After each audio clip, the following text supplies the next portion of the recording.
సదాశివపేటలోని ప్రభుత్వ జూనియర్ కళాశాలలో ఎస్ఎఫ్ఐ నూతన కమిటీ ఎన్నిక సందర్భంగా డివైఎఫ్ఐ జిల్లా కార్యదర్శి అనిల్, ఎస్ఎఫ్ఐ జిల్లా కార్యదర్శి టి రాజేష్లు మాట్లాడుతూ తెలంగాణ రాష్ట్ర ప్రభుత్వం విద్యార్థులకు ఇచ్చిన హామీలను నెరవేర్చడంలో విఫలమైందని, ఇది విద్యార్థులను అన్ని విధాలుగా మోసం చేయడమేనని ఆరోపించారు.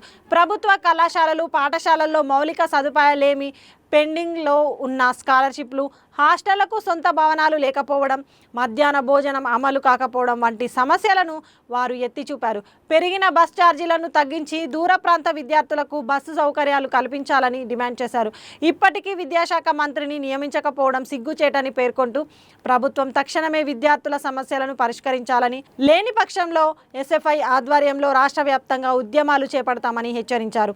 ఈ కార్యక్రమంలో డివైఎఫ్ఐ సదాశివపేట పట్టణ అధ్యక్షులు శ్రీకాంత్, నూతన కమిటీ అధ్యక్ష కార్యదర్శులు మరియు ఇతర సభ్యులు పాల్గొన్నారు.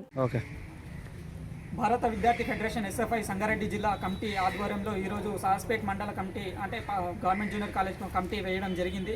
అదేవిధంగా కాలేజీలో ఉన్నటువంటి సమస్యలు, ప్రహరీ గోడ ఉన్నా కూడా ఇక్కడికి రావడానికి రోడ్డు సమస్య ఒకటి, అదేవిధంగా ఇక్కడ ఉన్నటువంటి ఈ ఏదైతే ఉందో ఇక్కడ మొత్తం ఎక్కడ చూసినా అక్కడ చెత్త బాగా పేరుకుపోవడం వల్ల పాములు, తేళ్ళు అనేది ఎక్కువ వస్తున్నాయి. దాంతోపాటు కాలేజీలో ఉన్నటువంటి సమస్యలు వచ్చేసి కరెంటు సౌకర్యం లేక విద్యార్థులు చాలా ఇబ్బందులు పడుతున్నారు.